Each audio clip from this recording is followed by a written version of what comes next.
जी doctor साहब, blood pressure के मरीजों के लिए कौन से दो टेस्ट जो हैं वो बहुत ज़रूरी हैं जो करवा लेने चाहिए? अच्छा, 2 टेस्ट आपने आम रूटीन में तो ब्लड प्रेशर के जो सबसे ज़रूरी टेस्ट है ना, वो है फास्टिंग लिपिड प्रोफाइल।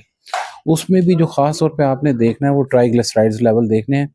ये वो चर्बी है जो खून की नालियों को तंग करती है, खून की नालियाँ जैसे तंग होती हैं आपका ब्लड प्रेशर बढ़ना शुरू हो जाता है। इसी तरह एलडीएल लेवल्स भी आपने ज़रूर देखने हैं, तो कोलेस्ट्रॉल का टेस्ट ख़ास तौर पे करवा लेना चाहिए क्योंकि ये खून की नालियों को श्रिंक करता है। और दूसरे नंबर पे जो एक और बहुत ज़रूरी टेस्ट है वो ये है कि आप हार्ट रिलेटेड इश्यूज़ को भी ज़रूर कंसीडर करें, ख़ास तौर पे दिल की ईसीजी ज़रूर करवा लें कि अगर आपको ब्लड प्रेशर की वजह से आपके दिल पे कहीं दबाव तो नहीं आ रहा, वो कॉम्प्लिकेशन में तो नहीं जा रहा।